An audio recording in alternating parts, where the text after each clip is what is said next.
दोस्तों नमस्कार। Harvard university का नाम तो आपने सुना ही होगा। विश्व प्रसिद्ध यूनिवर्सिटी, अमेरिका की एक बहुत ही विख्यात यूनिवर्सिटी है। आजकल उसके ऊपर एक के बाद एक मुसीबतें आती जा रही हैं। गलती उन्होंने ये करी कि हमास का समर्थन कर दिया या पैलेस्टाइन के सपोर्ट में और अमेरिकन सरकार की नीति और इजराइल के खिलाफ अपने कैंपस में प्रदर्शन को इजाजत दे दी। एक के बाद एक सरकारी कार्रवाई हार्वर्ड यूनिवर्सिटी के खिलाफ हो रही है। बड़ा इंटरेस्टिंग और रोचक मामला है, इसलिए इसकी डिटेल को समझना होगा। और सिर्फ यूनिवर्सिटी ही नहीं, इस समय करीब 7,000 स्टूडेंट ऐसे हैं जिनके भविष्य के ऊपर तलवार लटक गई और इसमें बहुत सारे भारतीय लोग भी हैं। ये पूरा मामला क्या है, इसकी चर्चा करते हैं और लेटेस्ट आदेश क्या है, इसको समझना जरूरी है। आगे बढ़ने से पहले दोस्तों एक बात तो बहुत क्लियर है कि आप कितनी भी बड़ी यूनिवर्सिटी हो, आप सरकार के साथ पंगा नहीं ले सकते। सरकार के जो कानून है, सरकार की जो पॉलिसीज हैं, आप कितने भी बड़े हो, आपको उसको समझना चाहिए। आपको सरकार की पॉलिसियों को भी समझ के आगे बढ़ना चाहिए। हो सकता है कि आप उनसे सहमत ना हो, अलग तरीके हैं अपनी बात पहुंचाने के, लेकिन अगर सरकार को यह कह दिया जाए कि आप कौन होते हैं, हम आपकी नहीं सुनते, हम आपकी बात नहीं मानते, तो जैसा हमेशा कहा जाता है कि आप स्टेट से, सरकार से नहीं लड़ सकते। आपके पास और रास्ते हैं, आप कोर्ट जाइए, आप अपने जो इश्यूज हैं उनको अलग अलग फोरम पे उठाइए, लेकिन स्टेट के साथ डायरेक्ट कन्फ्रंटेशन मत करिए। ये एग्जाम्पल बहुत क्लियर है हार्वर्ड और ट्रंप एडमिनिस्ट्रेशन के बीच में। इस वीडियो को अंत तक देखिएगा दोस्तों, बड़े इंटरेस्टिंग इश्यूज हैं और अगर आपके मित्र या साथी हार्वर्ड में पढ़ रहे हैं तो आपको भी समझ में आएगा कि वो कितने परेशान हैं। दोस्तों मुद्दा बहुत क्लियर है। लेटेस्ट ऑर्डर जो ट्रंप एडमिनिस्ट्रेशन का है उसमें उन्होंने साफ बोल दिया है कि कोई भी फॉरेन स्टूडेंट अब हार्वर्ड में नहीं पढ़ेगा। कारण, क्योंकि उन्होंने ये कहा कि जो विदेशी स्टूडेंट आते हैं उसके लिए अमेरिकन सरकार का एक सिस्टम है जिसको बोला जाता है student and exchange visitor information system. जो भी विदेशी छात्र इस सिस्टम इन यूनिवर्सिटीज में पढ़ते हैं उनका रजिस्ट्रेशन इन सिस्टम में मैंडेटरी है, क्योंकि ये सिक्योरिटी का मुद्दा है, होमलैंड सिक्योरिटी का मुद्दा है। सरकारें और जो सिक्योरिटी एजेंसीज है वो जानना चाहती हैं कि कौन लोग अमेरिका में आए हैं, उनका बैकग्राउंड क्या है, वो कहां से आए हैं। और अगर ये सिस्टम अवेलेबल नहीं है, इसमें अगर वो लोग रजिस्टर्ड नहीं हैं, तो आप ये समझ लीजिए कि वो विद्यार्थी या जो विजिटर्स हैं वो इन यूनिवर्सिटीज में नहीं जा सकते। इसका मतलब ये है कि 7,000 लोगों की जिंदगी जो हार्वर्ड में पढ़ रहे हैं विदेशी लोग, उनको अब समझना होगा, क्योंकि उनका जो एक्सेसिबिलिटी है अमेरिकन सरकार के जो डेटाबेस में है उससे हार्वर्ड को बैन हो गया। इसका मतलब ये है कि अब हार्वर्ड यूनिवर्सिटी कानूनी रूप से विदेशी छात्रों को अपने यहां नहीं रख सकते। इसका मतलब यह हुआ कि इसका मतलब जिन छात्रों के पास आज वीसा है और अमेरिकन वैलिड वीसा है और वो हार्वर्ड में पढ़ रहे थे, अगर वो अमेरिका में अपनी पढ़ाई जारी रखना चाहते हैं तो अपने एजुकेशन वीसा के साथ दूसरी यूनिवर्सिटीज में अप्लाई करें और वहां एडमिशन लें, क्योंकि अब वो हार्वर्ड में नहीं पढ़ पाएंगे। ये बात बहुत क्लियर होगी।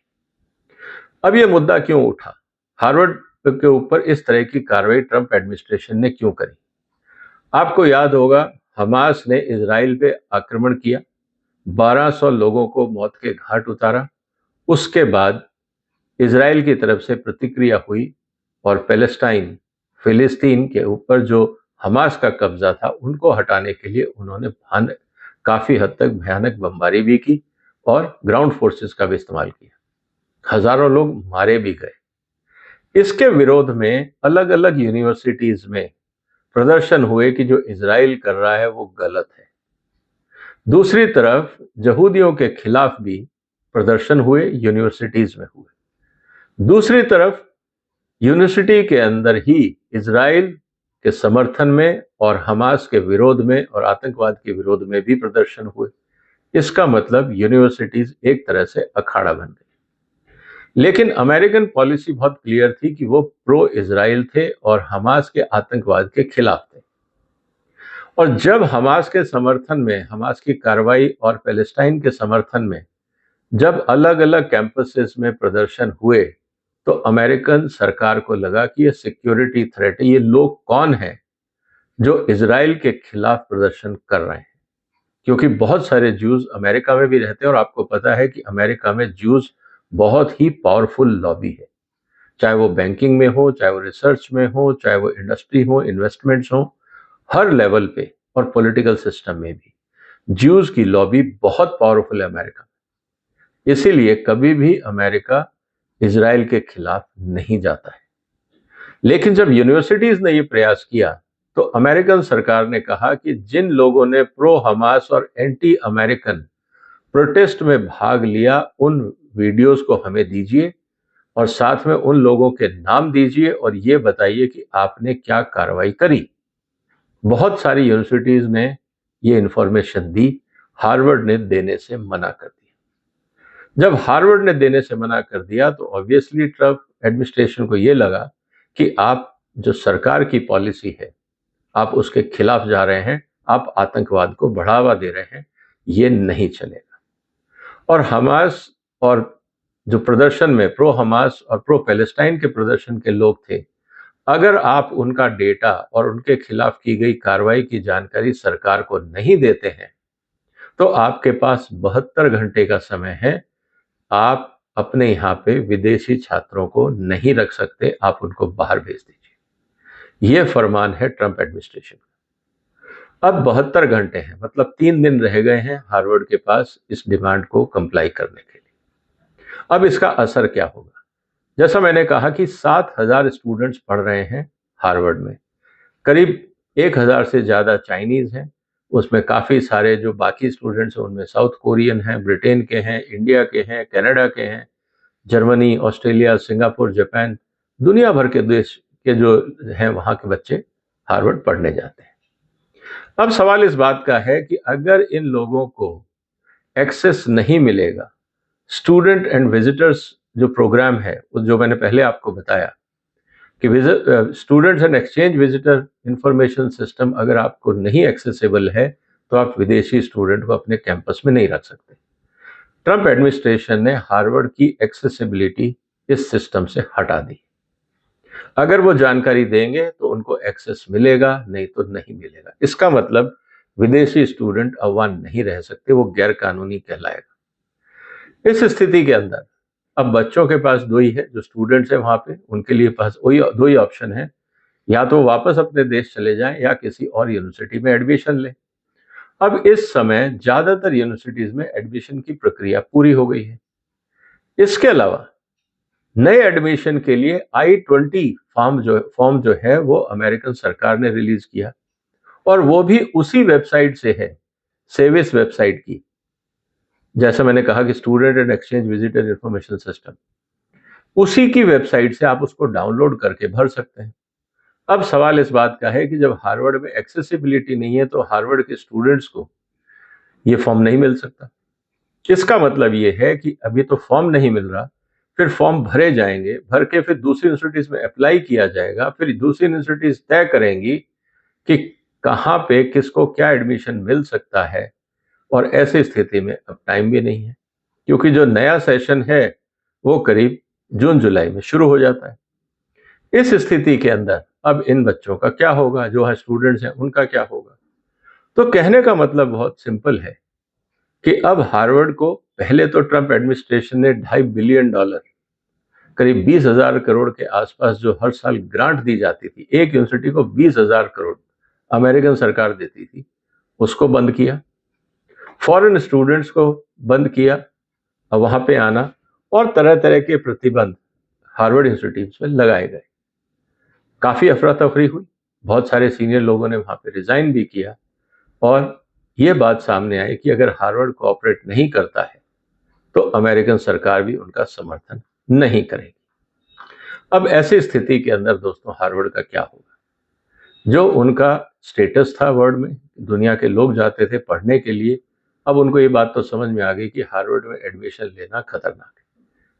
अब दूसरी तरफ सवाल इस बात का है कि हार्वर्ड ने अभी तक पोजीशन ये ले रखी थी कि हम जो कर रहे हैं वो फ्रीडम ऑफ स्पीच है, इंटेलेक्चुअल इंडिपेंडेंस की बात है।